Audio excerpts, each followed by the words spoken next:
Picture this: the battlefield is chaos, dust choking the air, the deafening clash of swords, the screams of soldiers, and at the center of it all stands a commander, utterly calm. His face betrays no fear, no anger, no hesitation. He doesn't react to the carnage around him. Instead, he assesses, calculates, and acts with icy precision. This wasn't just discipline, it was a weapon. One of history's greatest generals, Alexander the Great, once faced a mutiny among his exhausted troops. Instead of lashing out in rage or desperation, he remained composed, addressing his men with logic and resolve. His emotional control didn't just quell the rebellion, it reignited their loyalty. This wasn't luck, it was strategy, and it wasn't unique to Alexander. Ancient generals from Scipio Africanus to Marcus Aurelius didn't just lead armies, they mastered their own emotions, turning inner stillness into a battlefield advantage. Stoicism, the philosophy that shaped these legendary leaders, wasn't about suppressing feelings, it was about harnessing them. Marcus Aurelius, the philosopher-emperor who commanded Rome's legions, wrote, "You have power over your mind, not outside events." Realize this, and you will find strength. For these commanders, that strength wasn't abstract. It was the difference between victory and annihilation. Imagine an army seeing their general unshaken by ambushes, unfazed by setbacks, unmoved by taunts. That presence alone could demoralize enemies and inspire troops. Emotional control wasn't just personal, it was tactical. It dictated when to attack, when to retreat, even when to show mercy. And in this video, we'll uncover exactly how these ancient leaders weaponized Stoic principles like resilience, detachment, and presence to outthink and outlast their foes.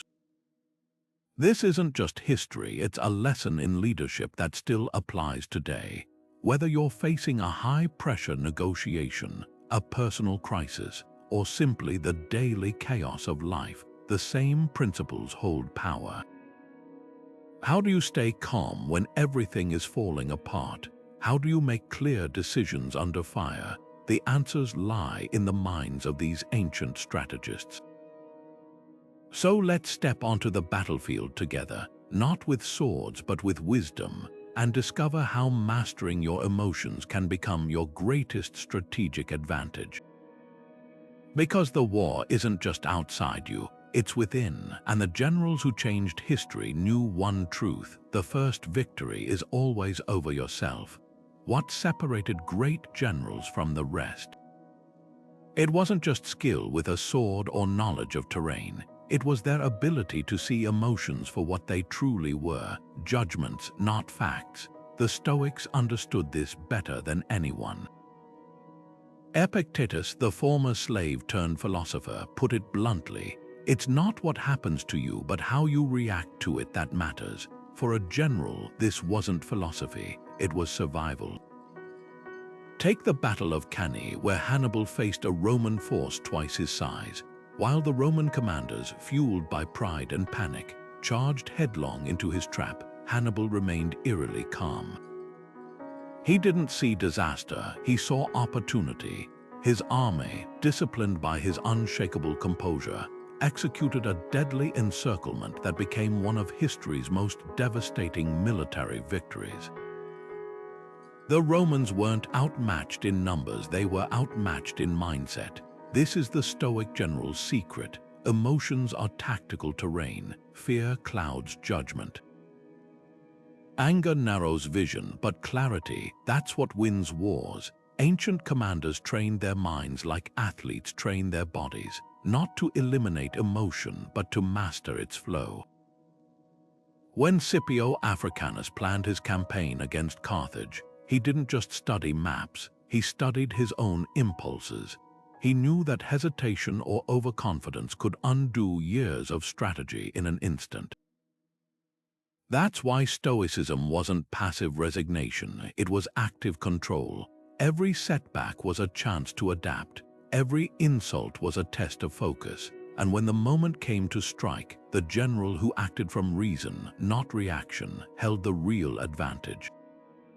So here's the challenge. How do you react when pressure mounts?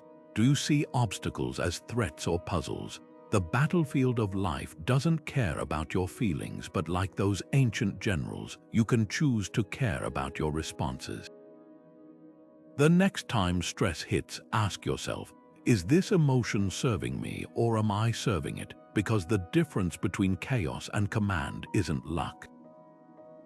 It's perception, and that's a weapon anyone can wield. Seneca, the Stoic philosopher who advised Emperor Nero, offered generals a radical idea: see everything that happens as if it happened to someone else. This wasn't indifference, it was tactical clarity. The greatest commanders knew that emotional attachment to plans, pride in past victories, or fury over insults could blind them to reality. Julius Caesar demonstrated this during his invasion of Britain. When his first landing failed and storms destroyed his ships, lesser leaders might have doubled down out of stubbornness or retreated in shame. Caesar did neither. He assessed the disaster with cold precision, rebuilt his fleet, and adapted his strategy, all without ego. His detachment turned potential defeat into a foothold that reshaped history. Compare this to the Persian king Xerxes at the Battle of Salamis. When the Athenian admiral Themistocles lured the Persian navy into narrow straits, Xerxes, seated on a golden throne overlooking the battle, refused to adjust his plan, even as his ships were systematically crushed. His pride in his overwhelming numbers became a fatal weakness. The lesson: emotion clouds judgment, but detachment reveals opportunity. Ancient generals called this the view from above, imagining their struggles as if observing them from a mountaintop. Marcus Aurelius used this technique daily, writing, "How quickly all things disappear: armies, fame, kingdoms, see them as already gone." By mentally stepping outside the moment, he could weigh decisions without the distortion of fear or desire.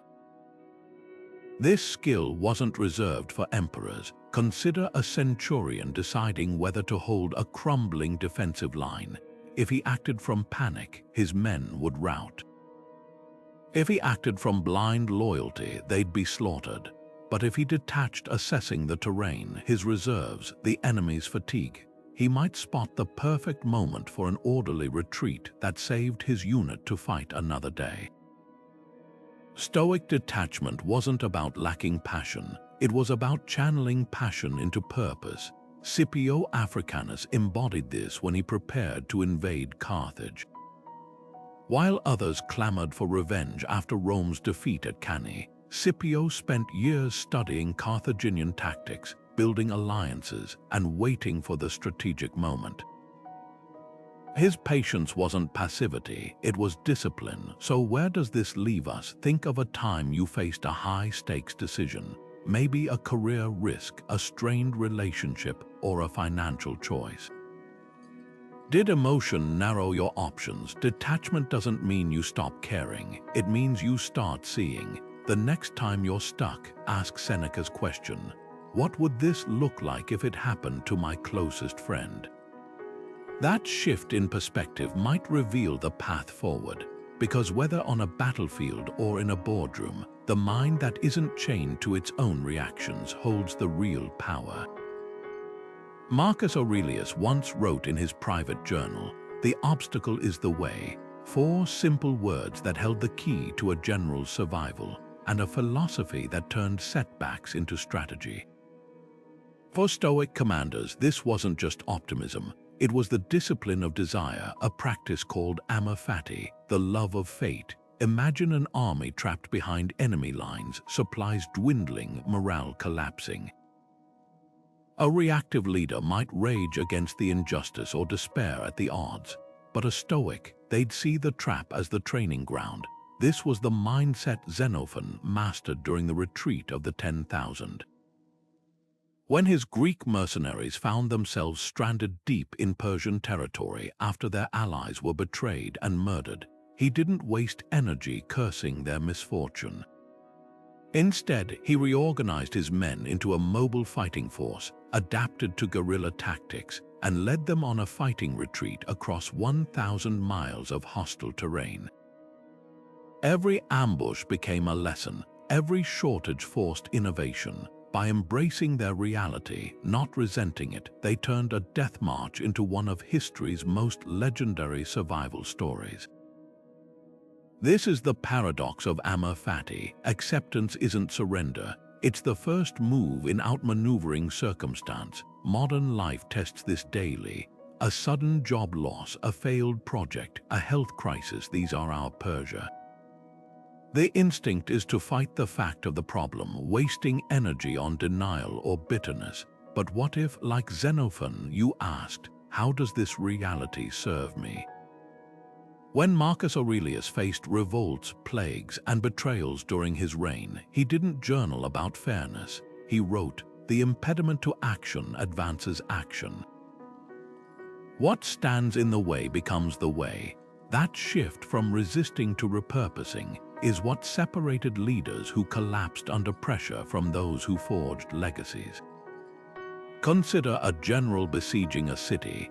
If he fixates on the unfairness of strong walls, he'll waste men in futile assaults. But if he accepts the walls as fact, he innovates siege engines, tunnels, psychological warfare. The obstacle reveals the solution. Modern parallels are everywhere. A musician losing hearing, like Beethoven, turns inward to compose symphonies beyond sound. An entrepreneur's failed product becomes the research for a breakthrough. The common thread: they didn't just endure fate, they partnered with it. So here's the challenge: when life ambushes you, which voice wins? The one shouting, "This shouldn't be happening," or the one whispering, "What's here to use?" Because the ancient generals knew a secret: the battle isn't with the world. It's with your refusal to see the world as it is. And the moment you stop arguing with reality, you start commanding it. Before dawn broke over the battlefield, a Roman general sat alone in his tent, eyes closed, envisioning every possible disaster: his cavalry routed, his flanks collapsing, his own death at enemy hands.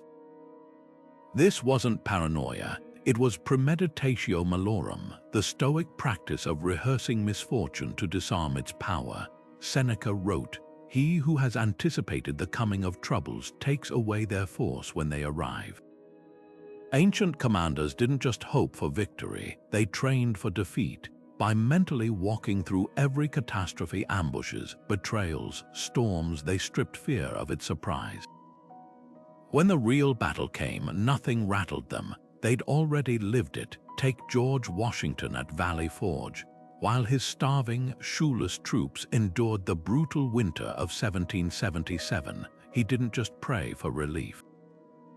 He drilled his men relentlessly, anticipating British attacks, supply shortages, even desertions. His readiness turned desperation into discipline.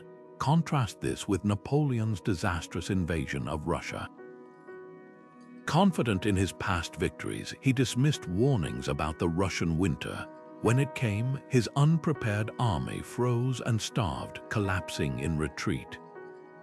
The difference wasn't experience, it was mental rehearsal. One leader respected the darkness enough to light a torch, the other walked blindly into it. This practice wasn't about pessimism, it was about agency. Hannibal famously crossed the Alps with war elephants, a move so audacious no Roman expected it. But historians note he'd planned for avalanches, ambushes, even elephant rebellions. His genius lay in treating the unimaginable as inevitable. Modern psychology confirms this.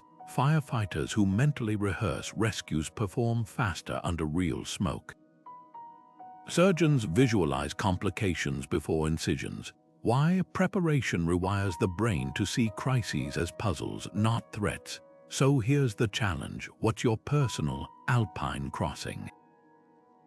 Maybe it's a career risk, a difficult conversation, or a financial stretch. Instead of dreading the worst, dissect it. What if the deal falls through? What if the conversation turns tense? By pre-living these scenarios, you'll spot solutions invisible to the panicked mind. Because as the Stoics knew, fear's greatest weapon is the unknown. Take that away and you've already won half the battle. Epictetus, the Stoic philosopher who shaped minds from emperors to slaves, had a simple test for emotional control. He told his students to treat every insult like a walking stick thrown at their feet. They could either pick it up and feel its weight or leave it lying there harmless. That moment between provocation and response, that was where true power lived. Nowhere was this clearer than when Julius Caesar stood on the banks of the Rubicon River, knowing that crossing it with his army meant civil war. The historians tell us he paused not out of hesitation but calculation. That pause wasn't weakness, it was the fulcrum on which history turned. In that silence, he weighed loyalty against ambition, order against change. And when he finally gave the order to advance, it wasn't an impulsive leap, it was a choice forged in stillness. This is the Stoic secret modern psychology echoes. The space between stimulus and reaction is where freedom lies. When someone cuts you off in traffic, when a colleague undermines you, when plans collapse, that first flash of anger or panic isn't your enemy. It's the unchecked reaction that follows. The ancient remedy, create distance. Marcus Aurelius would write his frustrations in his journal before acting. Seneca advised waiting until the next sunrise before responding to provocations. Even the count to 10 rule we teach children today traces back to this ancient discipline of buying time for reason to overtake reflex. Consider two leaders facing crisis. Pompey, Caesar's rival, was known for his temper when challenged. He doubled down on force, alienating allies and misreading threats. Caesar, by contrast, used delay as a weapon. During battles, he'd often feign retreat, letting enemies overextend before striking. That patience wasn't passive, it was predatory. He understood what neuroscience now confirms. The amygdala's firestorm of emotion lasts just 6 seconds. Wait it out, and the prefrontal cortex, the seat of judgment, takes the wheel. So where does this leave us? Think of a recent moment when emotions hijacked you. Maybe an argument escalated, a decision backfired, or pressure triggered panic. Now imagine inserting a philosopher's pause, a breath, a walk, even a night's sleep before responding. What changes? The Stoics weren't teaching suppression, they were teaching sovereignty, because in that sliver of silence between event and action, you'll find something empires were built on, the power to choose. Marcus Aurelius wrote, "Be like the cliff against which the waves continually break, it stands firm, and the waters fall back." This wasn't poetic metaphor to ancient generals, it was battlefield doctrine. Their composure wasn't just personal, it rippled through thousands of soldiers like a shockwave of stability. Consider Napoleon's retreat from Moscow in 1812. With temperatures plunging below -30 degrees and his army disintegrating from starvation and frostbite, he maintained an eerie calm. Daily, he inspected troops with steady hands, discussed logistics as if reviewing parade plans, and even dictated letters with perfect penmanship. His officers later confessed that seeing him unshaken kept them from utter despair. That's the paradox of leadership. Sometimes the most strategic move is standing still. Now contrast this with the Roman legions at the Battle of Arrosio. When their commanders, two rival consuls more focused on personal glory than coordination, panicked at the Cimbri tribe's assault, their fear infected the ranks. Soldiers dropped weapons to flee, officers abandoned posts, and what should have been an orderly retreat became a slaughter. The difference: emotional contagion. Neuroscience confirms what ancient commanders intuited. Humans mirror the emotional states of authority figures within milliseconds. A leader's steady pulse slows heart rates around them. Their measured breath regulates others' panic. This isn't mysticism, it's biological wiring refined over millennia of tribal survival. This principle transcends battlefields. Modern workplaces operate on the same psychological terrain. When a CEO addresses a crisis with transparent calm, teams innovate instead of fracturing. Teachers who maintain patience during disruptions create classrooms where challenges feel solvable. Even parents modeling resilience teach children more through their composure than any lecture.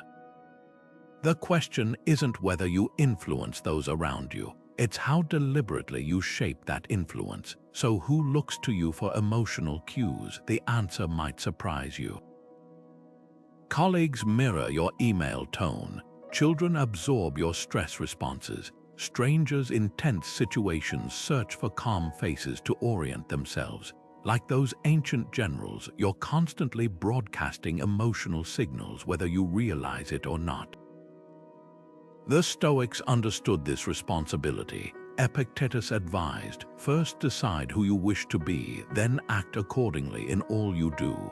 Not because it's easy, but because others have no choice but to navigate by your light. That's the weight and gift of leadership. Your stillness becomes their compass. Seneca's On Anger draws a line as sharp as a sword's edge between two types of fire, the blaze that consumes and the forge that tempers.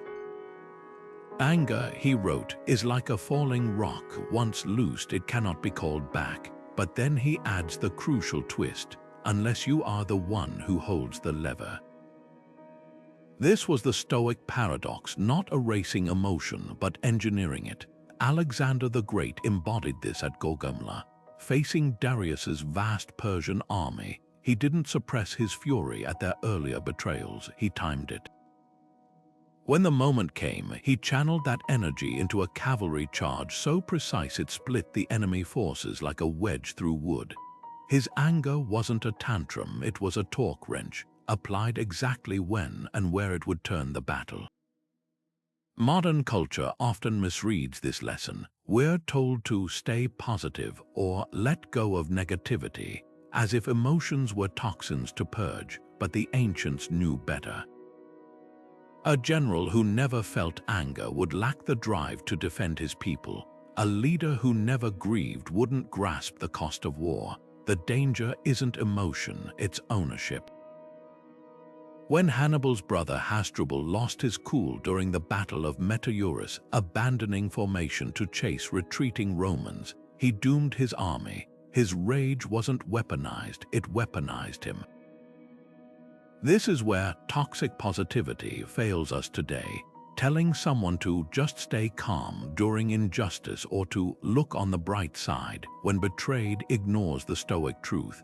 Emotions are data, not dictators. Marcus Aurelius didn't journal about suppressing his grief after losing children. He wrote about alchemizing it into compassion for others' suffering. The question isn't whether you feel, it's what you build from those feelings. So consider this: what emotion have you been treating as a weakness that could be recast as fuel? Frustration at a stagnant career might map untapped ambition. Heartbreak could reveal what you truly value in relationships. Even envy, that most maligned feeling, can spotlight unmet potential if you interrogate it like a Stoic. The goal isn't to empty the storm, but to sail it, because the greatest generals knew this. Passion without control is chaos, but passion with purpose. That strategy in human form. Marcus Aurelius often stared at the stars before dawn, not for navigation, but for perspective. Think of the whole universe, he wrote, and how small your share of it is. This wasn't poetry, it was psychological armor. Ancient generals wielded this same mental shift like a tactical retreat for the mind. Picture a commander bent over battle maps in his tent, tracing supply lines and terrain contours while outside. The screams of wounded men and the metallic stench of blood threatened to overwhelm. That map wasn't just strategy, it was salvation. By forcing himself to see the conflict from above, as if observing from mountain peaks, he transformed chaos into patterns, terror into tasks. This view from above technique separated legendary leaders from those crushed by circumstance. When Scipio Africanus faced Carthage's superior navy, he didn't fixate on individual ships clashing in the waves. He visualized the entire Mediterranean theater, Spanish ports to African coasts, spotting weaknesses invisible at sea level. Centuries later, Eisenhower used the same approach planning D-Day.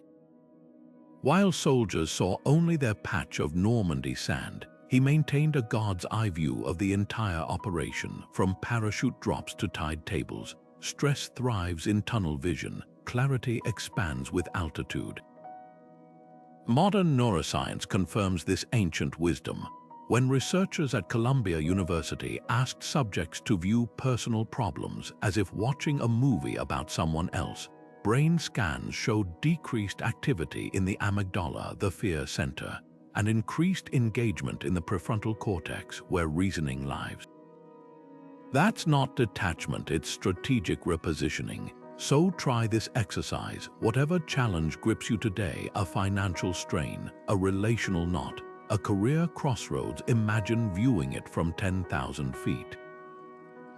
Better yet, from 10 years away, does that missed promotion still feel catastrophic? Does that argument still demand retaliation? The Stoics called this the measure of dust, remembering how briefly our struggles endure in time's vastness. Not to dismiss their importance, but to reveal their true scale. Because sometimes the bravest move isn't charging forward, but stepping back until the battlefield shrinks to the size of a map in your hands.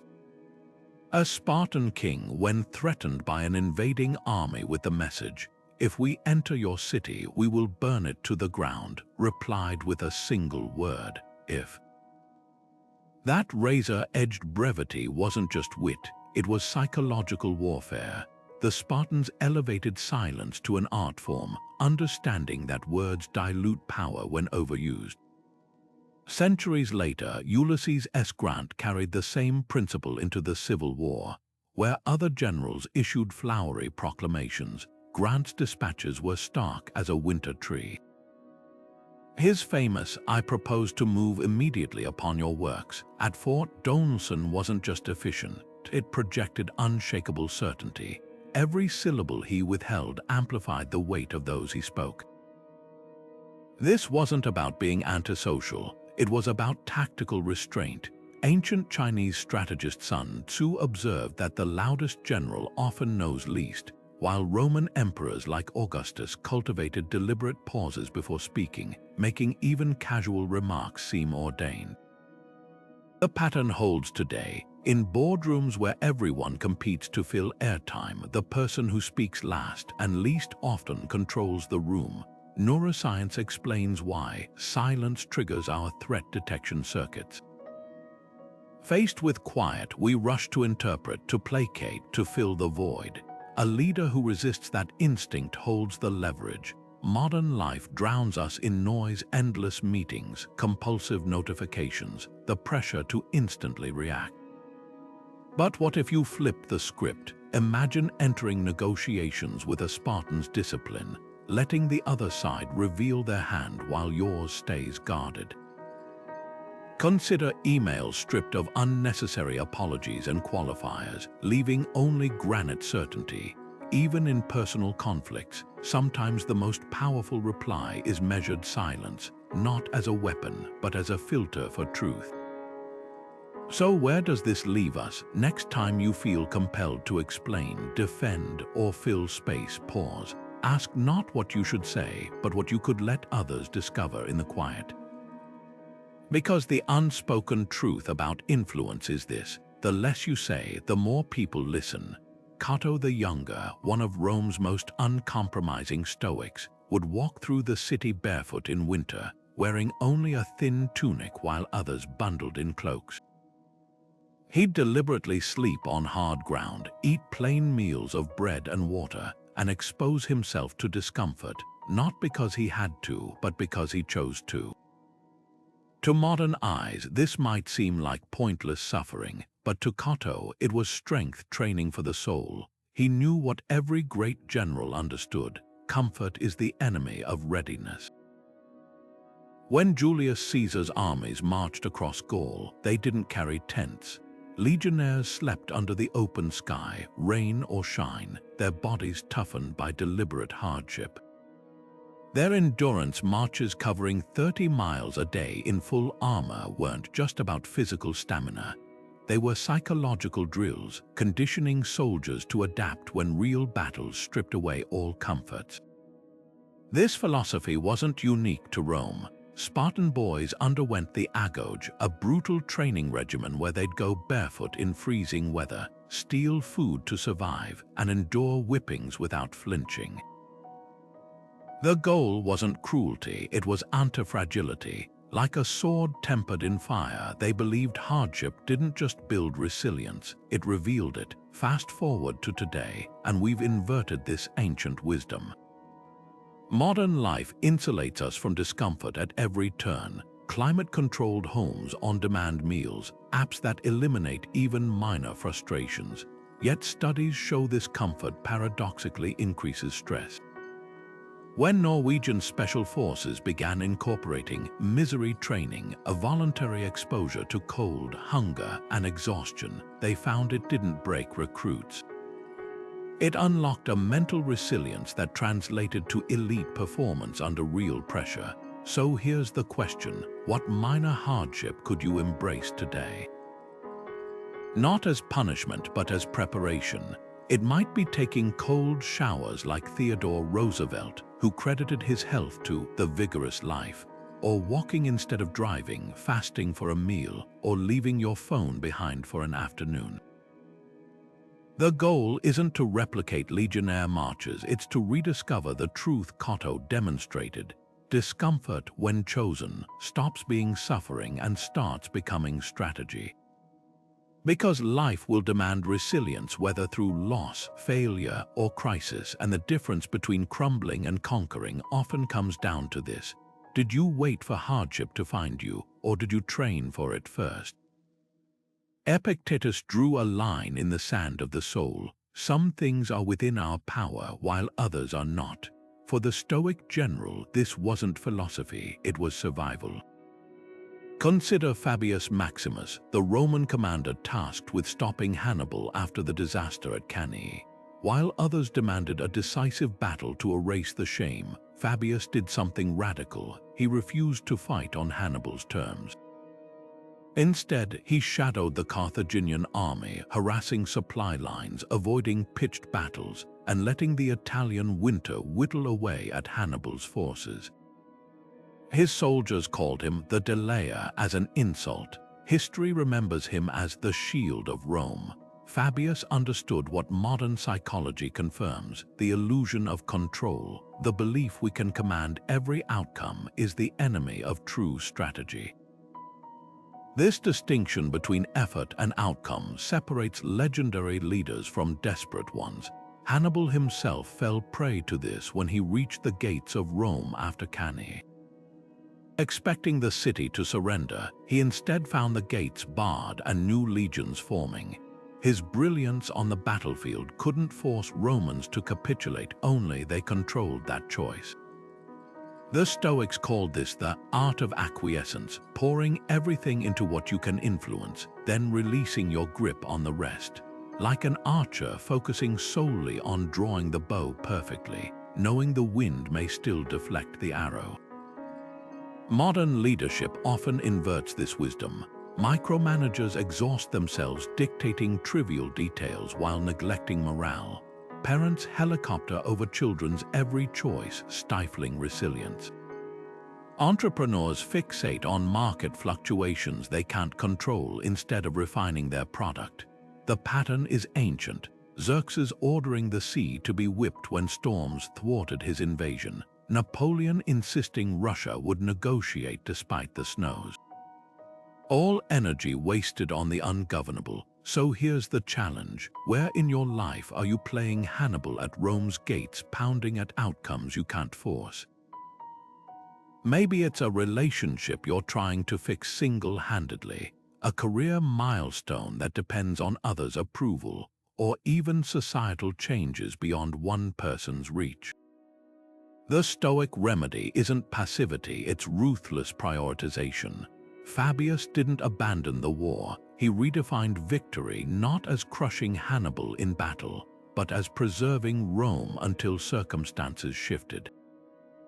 That's the pivot point. Focus not on what you wish were controllable, but on what actually is, because the irony of releasing the illusion of control. It's the only way to claim real power.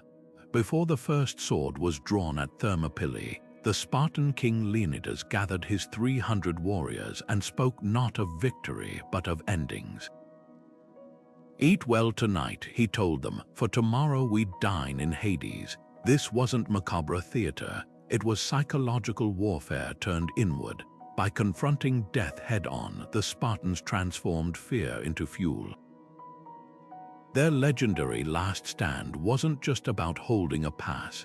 It was about proving that mortality, when stared down unflinching, could make men unstoppable. Marcus Aurelius captured this paradox in his Meditations. Do every act of your life as if it were your last. For ancient commanders, this wasn't poetic musing. It was the ultimate performance enhancer. Consider how differently two armies prepare when one views death as abstract possibility and the other as inevitable fact. At the Battle of the Teutoburg Forest, Roman legions under Varus marched complacently through Germanic territory, dismissing tribal threats until they were ambushed and annihilated. Contrast this with Admiral Nelson preparing his sailors at Trafalgar. He openly discussed the high probability of his own death in battle, making each maneuver, each signal flag, matter with crystalline urgency. The Stoics called this memento mori, not a morbid fixation, but a lens that strips away trivialities. When the pirate turned, General Pompey faced his final naval battle. He didn't waste hours on escape routes. He stitched his richest purple robe to his armor, ensuring he'd die as a king. This principle transcends ancient battlefields. Modern neuroscience reveals why confronting mortality sharpens focus. It activates the brain's anterior cingulate cortex, heightening clarity and decisiveness. Steve Jobs famously asked himself daily if this were his last day on Earth, letting the answer guide his priorities. The question isn't whether we'll face our Thermopylae, but whether we'll recognize it in time. That doctor postponing her dream clinic, that writer delaying his novel, that soldier hesitating to reconcile with family, all playing chess when death has set the hourglass. So here's the challenge. If your next birthday candle were your last, what silent compromise would you stop making? What cautious plan would become desperate action? The Spartans didn't become legends because they feared death less. They became legends because they let that fear teach them what was worth dying for. And in that lesson lies an even greater one. Only those prepared to lose everything truly own anything.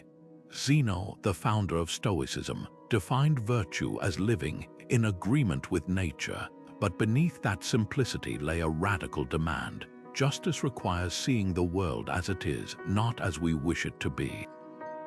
For ancient generals, this meant decisions stripped of personal grievance, vanity, or vengeance. Consider Achilles, the legendary Greek warrior who let his rage over Patroclus's death nearly doom his own army. His emotional refusal to fight cost countless lives until pride gave way to reason. Now contrast this with Scipio Africanus standing victorious over Carthage. Rome demanded the city's annihilation, but Scipio saw further. By sparing Carthage imposing harsh terms but allowing its survival, he didn't just show mercy. He showed strategy. A burned city couldn't pay tribute or serve as a buffer against other foes. His impartiality turned a defeated enemy into a future asset. This distinction between emotional justice and strategic justice echoes through time. Marcus Aurelius wrote, "The best revenge is not to be like your enemy." When the Parthians slaughtered Roman legions at Cany, Emperor Augustus could have launched a costly war of retribution. Instead, he negotiated for the return of captured standards, a symbolic victory that restored Roman honor without endless bloodshed. The Stoic ideal here wasn't passivity, it was precision. Like a surgeon removing a tumor, they sought to cut away only what threatened the whole, leaving healthy tissue intact. Modern conflicts reveal the same principle. Nelson Mandela, imprisoned for 27 years by South Africa's apartheid regime, emerged advocating not vengeance but reconciliation.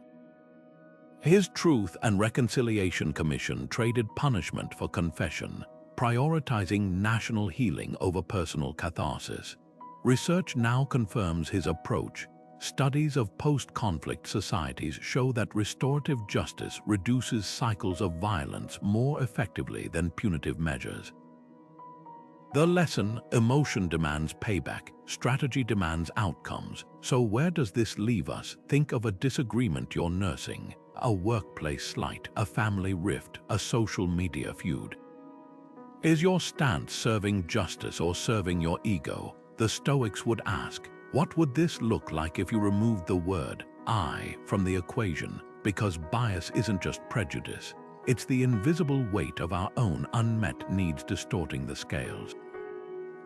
And the moment you stop asking, what do they deserve, and start asking, what does the situation require, you're no longer reacting, you're commanding. Epictetus taught that every experience first strikes us as an impression, not reality itself, but our mind's initial sketch of it. The critical moment, he said, comes next, the discipline of assent, that split second where we choose whether to accept that impression as truth or interrogate it like a suspicious witness. Julius Caesar demonstrated this at the Siege of Alesia. When scouts reported Gallic reinforcements approaching, his officers panicked, assuming defeat. Caesar paused. Instead of reacting, he dissected the impression. How reliable were the scouts? Were the reinforcements fresh or exhausted from marching? Could this crisis be turned into a trap? By withholding immediate assent, he saw what others missed: the Gauls' disorganization, and engineered one of history's greatest double envelopments. His victory wasn't just tactical, it was perceptual. Modern psychology calls this fast thinking, the brain's autopilot that labels situations before fully processing them. A colleague's terse email must mean disrespect. A missed call surely signals rejection. These snap judgments aren't just errors, they're self-fulfilling prophecies. The Stoic remedy: insert a mental checkpoint. Marcus Aurelius practiced this daily, writing, "Ask yourself, what is this thing actually made of? What's its true nature?"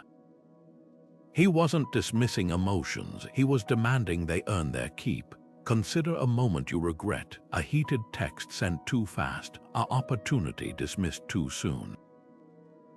Chances are the mistake wasn't the event itself, but the unchecked impression that hijacked your response. That's the battlefield we all share, the 6 inches between your ears. So here's the challenge: pick one automatic judgment you've made today about a person, a problem, even the weather, and hold it up to the light. Is it fact or just your mind's first draft? Because as Caesar proved, sometimes the bravest move isn't charging forward, but daring to second-guess yourself. Sun Tzu wrote that supreme excellence lies not in winning every battle, but in breaking the enemy's resistance without fighting, and that begins with patience. The Stoics called this carteria, the discipline of endurance, of holding your position until the moment aligns with your purpose. History's greatest commanders understood that time itself could be a weapon sharper than any sword. Take George Washington at Morristown during the brutal winter of 1779. While his troops starved and his officers begged for action, He resisted every impulse to launch a desperate attack on British forces. Instead, he waited, letting the British overextend their supply lines, letting the winter sap their morale, letting time do what bullets couldn't. When he finally moved, it wasn't a reckless charge, it was the closing of a trap months in the making. Now contrast this with the tragic charge of the Light Brigade in the Crimean War. Ordered to attack on flawed intelligence, 600 cavalrymen galloped straight into Russian cannons. Their courage was undeniable, but courage without timing is just chaos in motion. The Stoics would have recognized the fatal flaw, allowing external pressure to override inner judgment. Epictetus warned, "No great thing is created suddenly, yet we keep forgetting." Silicon Valley worships overnight success myths, ignoring how decades of unseen iteration preceded breakthroughs like the iPhone or Google's algorithm. Even nature teaches this. Bamboo spends years building roots underground before exploding skyward in weeks. So where does this leave us? Modern life bombards us with urgency, limited time offers, trending topics, fear of missing out. But what if the real advantage lies in resisting that tempo? Consider a chess master sacrificing pawns to control the board's tempo, or a comedian perfecting a punchline's delivery down to the millisecond.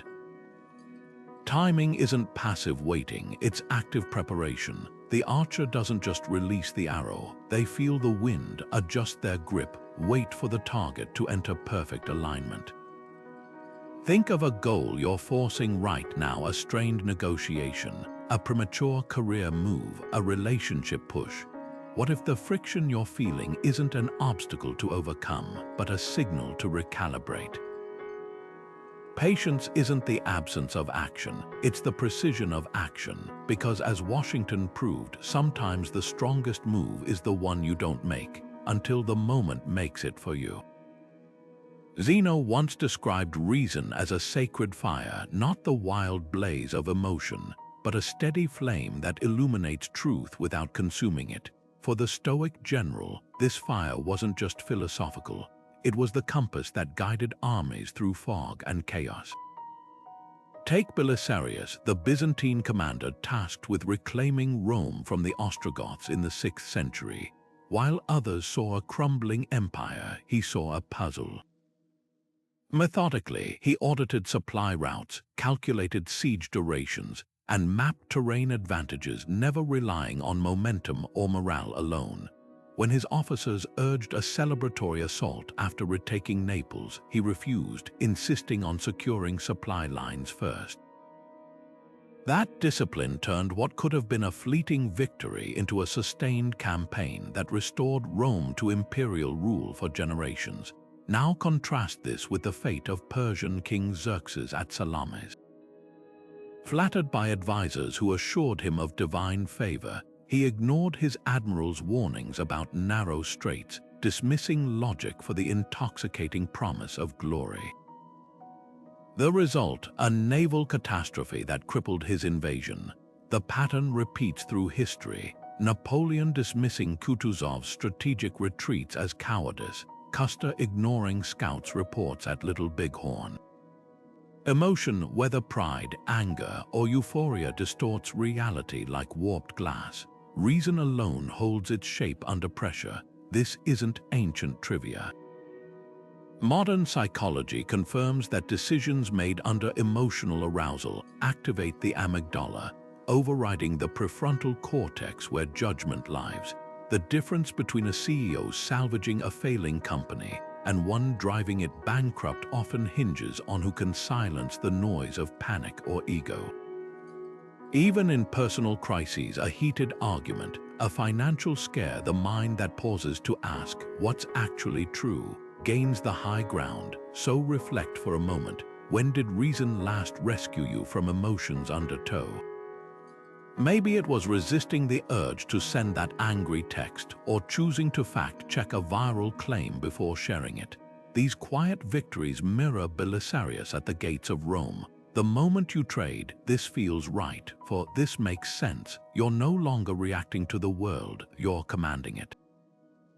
Because while emotion shouts, reason whispers, and history belongs to those who listen, Marcus Aurelius wrote of an inner citadel, a mental fortress where reason reigns untouched by external storms. Before dawn battles, Roman commanders would often be found sitting silently in their tents, eyes closed, breathing steady. This wasn't superstition, it was strategic retreat. They understood that the chaos of war demanded islands of stillness. Like a general surveying the battlefield from a hilltop, these moments of quiet allowed them to see through the fog of emotion, to spot gaps in their own plans before the enemy did.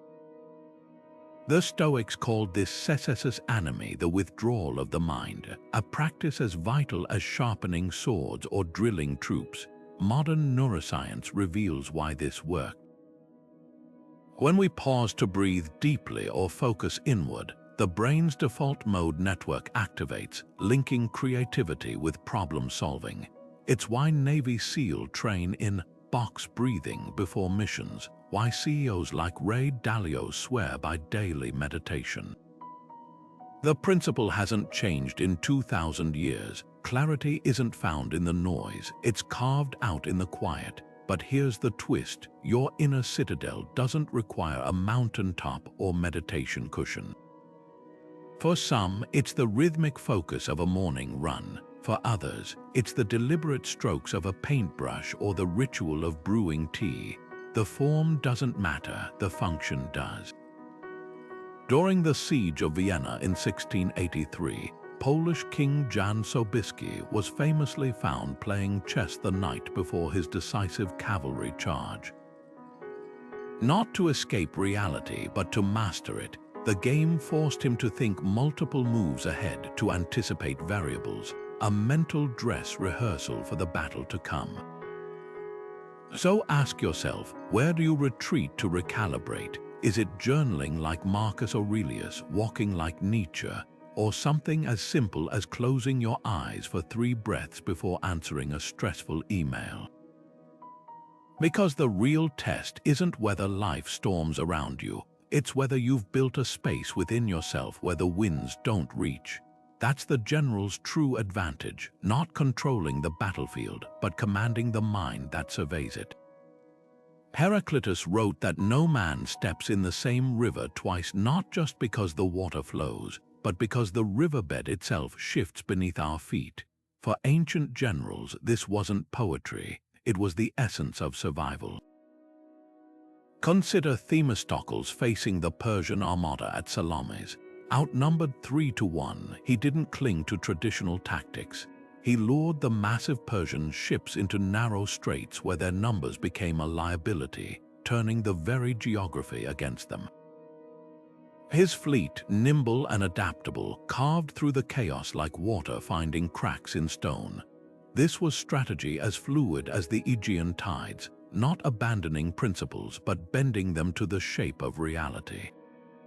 Now hold that image against the Maginot Line, France's rigid network of fortifications built to prevent another World War I-style invasion. The concrete walls were impregnable until the Germans simply drove around them. The lesson echoes across millennia. The general who confuses consistency with stubbornness hands victory to the enemy. Even Hannibal, a master of adaptability, eventually faltered when he lingered too long in Italy, hoping Rome would surrender rather than adjusting to their new Fabian tactics. The Stoics framed this as the dichotomy of control, recognizing what we can change our methods from what we can't, the terrain, the enemy's numbers. When Scipio Africanus invaded Carthage, he didn't replicate Hannibal's Alpine crossing. He crafted an entirely new playbook, leveraging naval superiority Rome had previously ignored. Flexibility wasn't improvisation, it was disciplined responsiveness. Modern psychology confirms this. Studies of elite athletes show they don't just practice skills, they drill adaptability, training to recalibrate mid-action when conditions shift. So where does this leave us? Think of a plan you're clinging to, a career path, a relationship approach, even a daily routine. Are you building walls or learning to swim? The river never stops moving, neither should you. Epictetus gazed at his broken lamp shattered by a careless servant and saw not ruin but opportunity. This is how I train myself, he told the frightened boy, refusing anger. His words, "the obstacle is the way," weren't inspirational fluff, they were ironclad strategy. 2 centuries later, the Roman general Gaius Marius proved this when barbarian invasions and political chaos threatened Rome's survival. Where others saw collapse, Marius saw a forge. He abolished the property requirements for soldiers, turning landless peasants into legionnaires, a move born of desperation that birthed the most disciplined army the world had yet seen. His reforms didn't just save Rome, they redefined warfare itself. Crisis became his curriculum. Modern psychology calls this phenomenon post-traumatic growth, the counterintuitive truth that trauma can rebuild us stronger than before. Studies of survivors, from cancer patients to refugees, show that those who consciously seek meaning in suffering often emerge with sharper priorities, deeper relationships, and unexpected resilience. Navy SEAL undergo stress inoculation training, deliberately exposing recruits to controlled chaos to build mental calluses before real combat. The principle is ancient. Pressure doesn't just test the vessel, it reshapes it. Consider the Japanese art of kintsugi, where broken pottery is repaired with gold lacquer. The fractures aren't hidden, they're illuminated. What if we treated our struggles the same way? The missed promotion that forces entrepreneurial courage, the heartbreak that teaches emotional honesty, even the pandemic that stripped away distractions, revealing what truly mattered. So here's the challenge. What hardship in your life are you still cursing that might secretly be sculpting you? That demanding boss sharpening your skills, the financial squeeze sparking creativity, the loneliness teaching self-reliance. The Stoics didn't celebrate suffering, they mined it. Like Marius staring down Rome's collapse and seeing the blueprint for military revolution, sometimes the very thing breaking you is the thing rebuilding you. And the moment you stop asking, "Why me?" and start asking, "What's here to use?" you're no longer surviving the storm, you're learning to sail by its winds. Every Roman general knew this truth. Chaos demands ritual. Before dawn, while his troops slept, Scipio Africanus would walk the perimeter of the camp alone, not just inspecting defenses but grounding himself in the rhythm of steps. Julius Caesar dictated letters with the same meticulous phrasing each morning, his stylus tapping the wax tablet in a steady cadence. These weren't superstitions, they were psychological armor. In the uncertainty of war, where every sunrise could bring ambush or plague, these small, repeated acts became anchors, islands of control in a sea of unpredictability. Centuries later, General George Patton's pre-battle routine was equally deliberate. Whether in the deserts of North Africa or the snows of Bastogne, he'd start his day with 3 precise rituals: shaving with a straight razor even under artillery fire, reciting passages from his dog-eared copy of Caesar's Gallic Wars, and polishing his ivory-handled revolvers. His staff joked about the theatrics, but Patton understood the deeper function. Neuroscience now confirms what these leaders intuited. Rituals reduce cortisol levels by up to 25%, effectively hacking the brain's stress response. When everything else is volatile, the familiar becomes a lifeline. Modern research calls these keystone habits, small, consistent practices that disproportionately stabilize other areas of life. A CEO might begin each crisis meeting with the same 5-minute mindfulness exercise. A teacher facing a rowdy classroom might straighten her desk in the same sequence before starting lessons. Even athletes like Serena Williams rely on pre-serve routines to mute crowd noise and self-doubt. The power isn't in the act itself, but in what it signals to the subconscious. This is how we steady ourselves. So here's the challenge. What's your version of Scipio's dawn walk or Patton's razor? It could be as simple as brewing tea in the same chipped mug every morning, taking 3 deep breaths before answering emails, or walking the same route each evening. The key is consistency, not complexity, because when the storm hits, and it always does, you won't rise to the occasion. You'll fall back to your rituals. And in that fall, you'll find your footing. Pyrrhus of Epirus won battle after battle against Rome, only to realize too late that each victory bled his army drier than the last. Another such triumph, he famously said, "And I am undone." His words reveal a brutal truth. Sometimes the greatest test of leadership isn't knowing when to attack, but when to walk away. 2,000 years later, Russian General Kutuzov faced Napoleon's invasion with that same clarity. When advisors begged him to defend Moscow at all costs, he made the unthinkable choice, abandoning the holy city to French occupation. The public raged, the Tsar wavered, but Kutuzov saw further. By withdrawing his army intact and letting winter, hunger, and overextended supply lines cripple Napoleon's forces, he turned retreat into Russia's salvation. The French didn't lose Moscow, they were poisoned by it. This flies in the face of modern, never back down bravado, where persistence is glorified and withdrawal branded as weakness. But history's greatest strategists understood differently. Sun Tzu wrote that the art of war lies in knowing when to fight and when not to. Hannibal's brother Hasdrubal ignored this, charging into the Battle of Metaurus despite exhaustion and inferior numbers, a decision that cost him his head and Carthage its last chance against Rome. Meanwhile, George Washington's tactical withdrawals during the American Revolution preserved his outmatched Continental Army until French reinforcements could tip the scales. The pattern is clear. Ego dies on hills it refuses to leave. So where does this leave us? Strategic withdrawal isn't about surrender. It's about choosing the battlefield. Think of a startup pivoting from a saturated market to a niche it can dominate. A writer shelving a flawed manuscript to hone her skills. Even a parent disengaging from a heated argument with a teenager to reconnect later with cooler heads. The question isn't whether you're retreating, but what you're retreating toward. Kutuzov didn't just flee Moscow, he lured Napoleon into a trap only time could spring.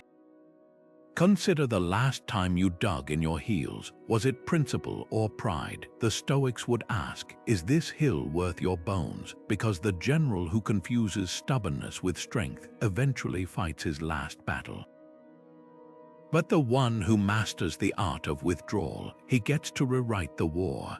Marcus Aurelius often wrote his meditations in the dead of night, alone with his thoughts while Rome slept.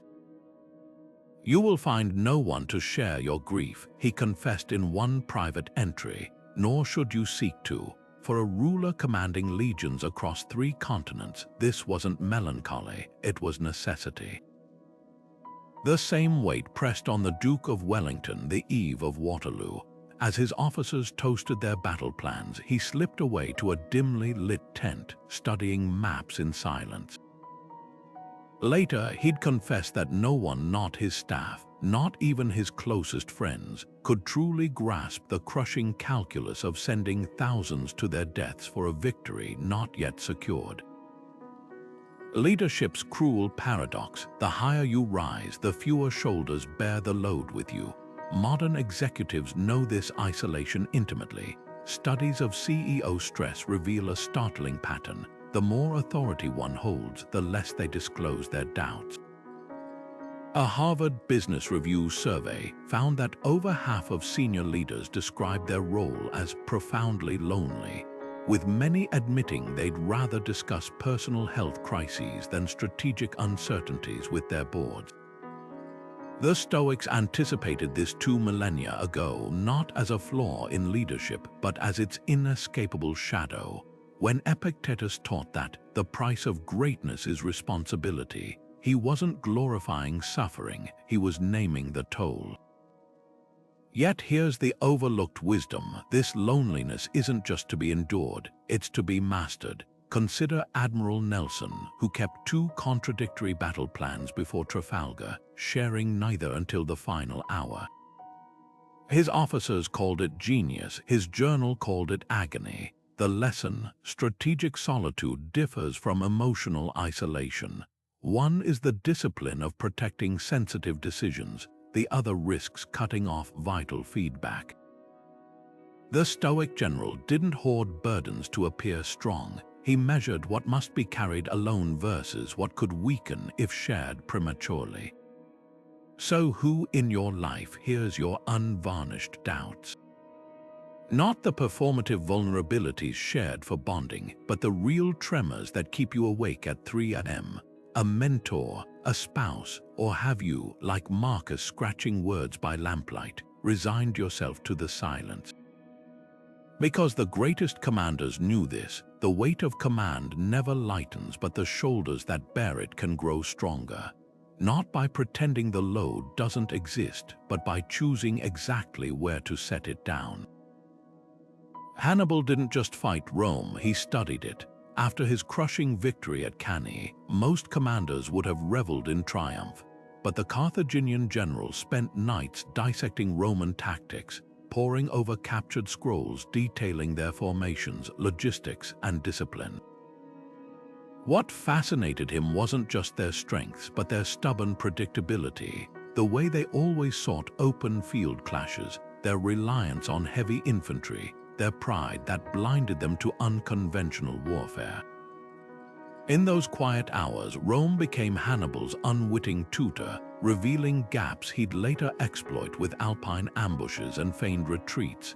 His greatest weapon wasn't his elephants, it was his curiosity. Centuries later, Saladin demonstrated the same ruthless openness to learning.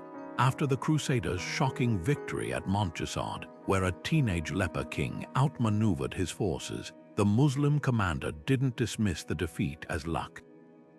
He sent spies to study Frankish cavalry charges, adapted their castle siege techniques, and even adopted their heavy armor for key units. When he finally reclaimed Jerusalem, it wasn't through blind zealotry, but by synthesizing the best of his enemy's strategies with his own. As the Stoics taught, the obstacle reveals the way. Modern psychology calls this adversarial growth, the counterintuitive ability to mine lessons from opposition. Elite athletes film rivals' games not just to scout weaknesses, but to steal innovations. Tech giants like Apple and Samsung engage in co-opetition, borrowing each other's breakthroughs while fiercely competing. Even nature follows this rule. Viruses and immune systems engage in an endless arms race of adaptation. The pattern is universal. Stagnation begins the moment you stop seeing rivals as mirrors. So here's the uncomfortable question: who have you dismissed as just an adversary? That coworker whose methods irk you, what if their efficiency exposes your disorganization?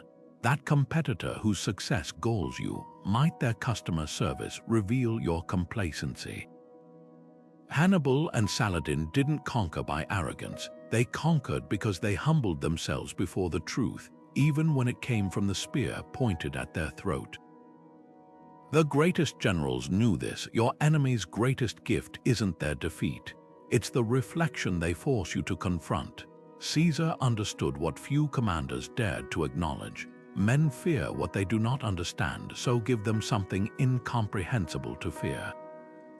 His midnight crossing of the Rubicon wasn't just a tactical move, it was psychological theater. By violating Rome's ancient law forbidding generals to bring armies into Italy, he weaponized uncertainty itself. Senators who dismissed him as predictable suddenly faced a man who'd rewritten the rules overnight. Their terror wasn't an accident, it was his design. Now contrast this with Varus stumbling through the Teutoburg forest. When Germanic tribes ambushed his legions, his panic spread like wildfire, soldiers dropping weapons to flee. officers screaming contradictory orders. The disaster wasn't just military, it was emotional contagion at its most lethal. Yet Genghis Khan cultivated an opposite reaction.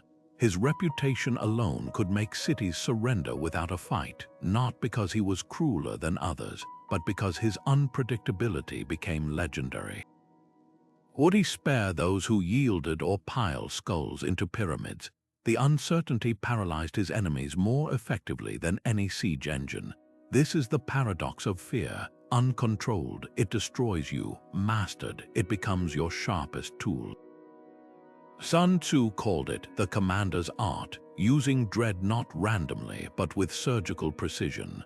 When Alexander the Great faced the seemingly impregnable fortress of Tyre, he didn't hide his siege preparations. He let defenders watch his engineers building a massive land bridge to their island city, day after day of visible, inevitable advance. By the time his towers rolled forward, their morale had crumbled faster than their walls. Modern psychology reveals why this works. The brain processes uncertain threats more intensely than certain ones, triggering prolonged stress responses. That's why effective leaders today, from CEOs to coaches, sometimes withhold full transparency, not to manipulate but to create productive tension. A startup founder might hint at major changes coming to focus her team's urgency. A teacher might leave a test's exact format ambiguous to motivate thorough preparation. So here's the challenge: what fear could you harness rather than flee? Not the paralyzing kind, but the electrifying tension before a break, through the healthy dread of wasted potential that pushes you to train harder, prepare better, or finally launch that project. Because the ancient generals knew this, terror isn't your enemy until you let it dictate your moves. Shape it first, and it becomes the wind at your back. Cato the Younger stood before Rome's Senate, his hands gripping the edge of his toga.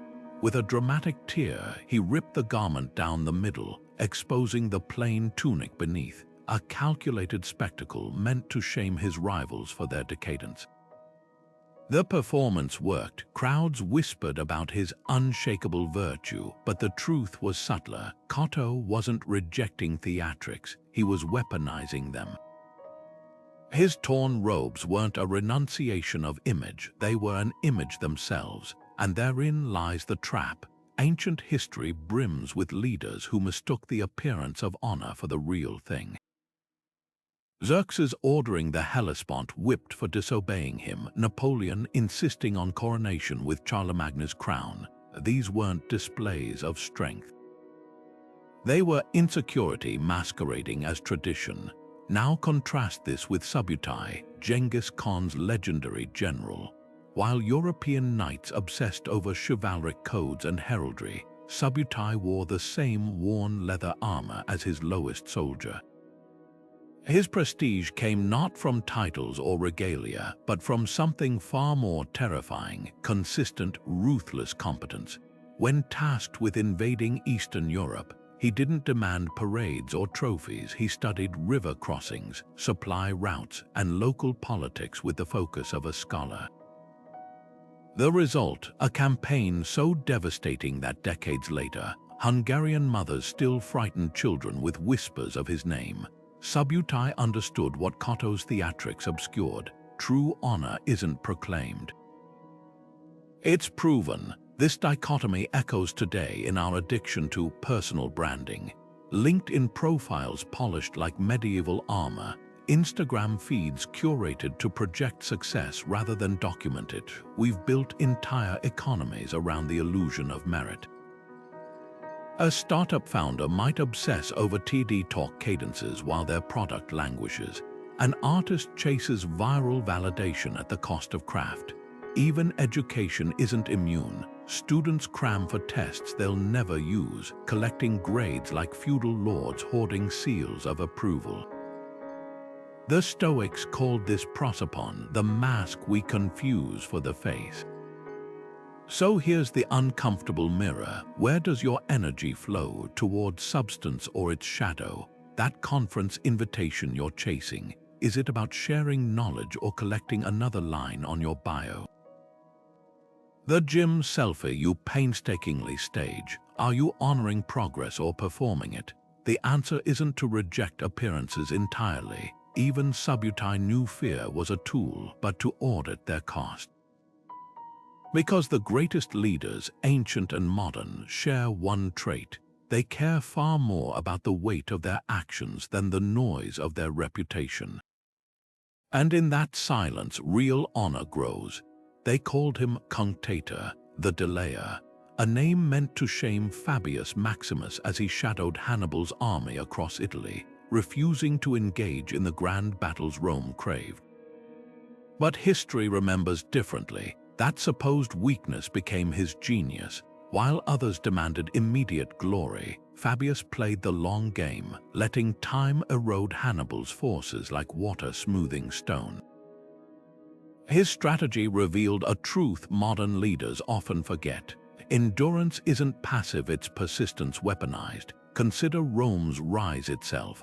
While Pyrrhus of Epirus won dazzling victories, his triumphs bled his army dry with each battle.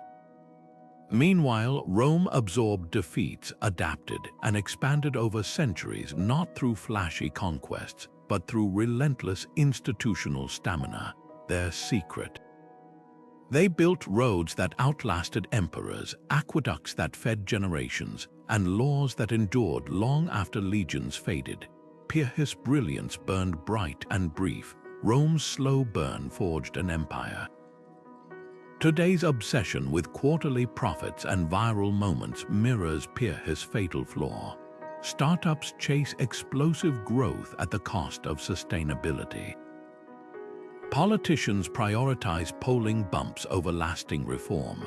Even personal goals, fitness, careers, relationships get abandoned when rapid results don't materialize. But the Stoics whispered a different truth. Greatness compounds in silence, like a tree growing unseen until its roots can weather storms. Real strategy thrives beyond the spotlight's glare. Think of Warren Buffett's 20-year punch card. Investing philosophy, imagining you could only make 20 career investments in a lifetime. Suddenly, impulsive bets give way to deliberate choices. Or Japan's centuries-old businesses, some operating since the Middle Ages, prioritizing continuity over fleeting trends. Their advantage isn't speed, it's the willingness to let time work for them. So here's the challenge. What in your life deserves Fabian patience? Maybe it's that skill you're tempted to abandon because mastery feels distant. That project needing years, not months, to bear fruit. Or even a relationship requiring steady nurturing over grand gestures. The question isn't whether you're moving fast enough, it's whether you're building something that lasts. Because history's clearest lesson is this: the delayer often outlives the destroyer, and in that survival lies victory. Marcus Aurelius wrote that what harms the hive harms the bee, a reminder that even emperors serve something greater than themselves. This wasn't just lofty idealism. It was the glue that held together history's most formidable armies. Take Alexander the Great standing before his troops at Opis, where Macedonian veterans mutinied over his adoption of Persian customs. Lesser leaders might have crushed the rebellion with force or caved to their demands. Instead, Alexander reframed their conflict not as a clash of cultures, but as a shared mission to build a new world. By honoring Persian traditions alongside Macedonian ones, he transformed resentment into unity, turning former enemies into comrades who'd follow him to the ends of the earth. His genius wasn't in suppressing differences, but in aligning them toward a purpose so compelling it made discord irrelevant. Now contrast this with modern workplaces, where silos fracture departments and email chains devolve into territorial skirmishes. The difference isn't about ancient versus modern, it's about alignment versus fragmentation. When NASA engineers raced to save Apollo 13, They didn't argue over titles or budgets. They rallied around a single question: how do we bring these astronauts home? That clarity of purpose dissolved barriers, turning a near catastrophe into one of humanity's greatest collaborations. The Stoics called this sympatheia, the interconnectedness of all things. For generals, it meant soldiers fighting not just for pay, but for the man beside them. For leaders today, it's recognizing that a team arguing over office snacks can't compete with one united by a mission that matters. The irony: discord often stems not from disagreement, but from diluted purpose.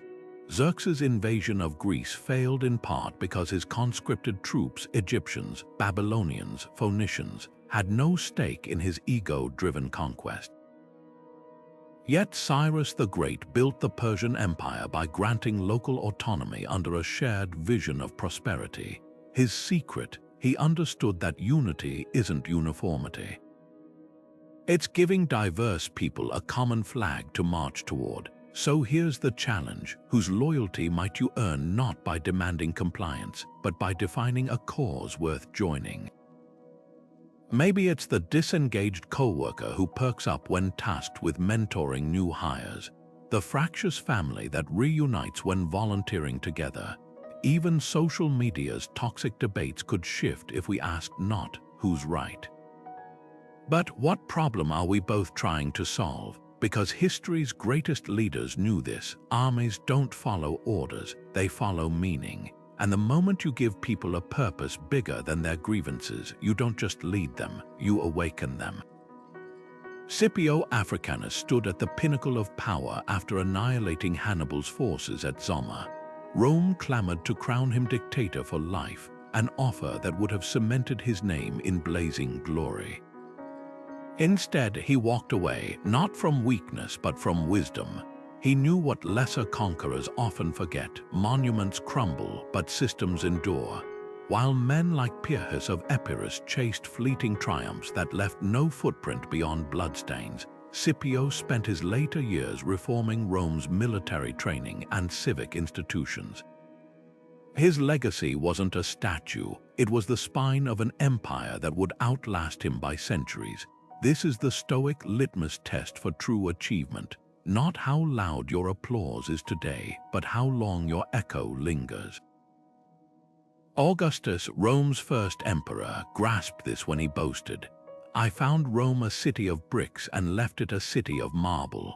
But his real genius wasn't in the gleaming temples. It was in the roads, courts, and postal systems that stitched the Mediterranean world together. Where Alexander's empire fractured upon his death, Augustus built machinery of governance so robust it survived mad emperors and barbarian invasions.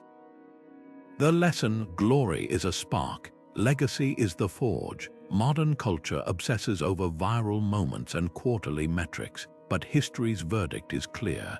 Steve Jobs didn't measure success by iPhone launch cheers, but by how his devices redefined human interaction. Marie Curie didn't chase Nobel Prizes. She pursued research that would outlive radioactivity's damage to her own body. Even in personal lives, we instinctively recognize this truth. The "what will they say at your funeral" test cuts through noise to reveal real impact. Will mourners recall your job title, or the wisdom you shared, the doors you held open, the systems you fixed so others wouldn't struggle? So here's the challenge: when you survey your battles, career, creative, personal, are you building sandcastles or aqueducts?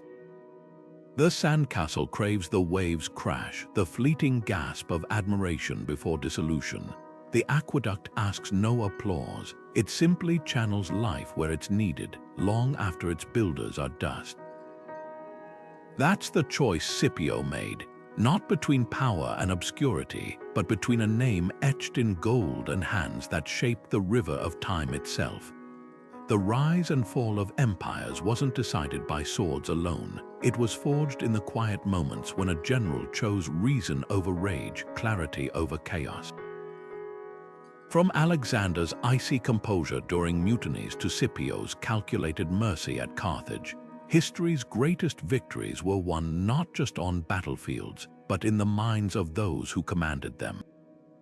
This was the Stoic edge, a philosophy so potent it functioned as the ancient world's special forces training.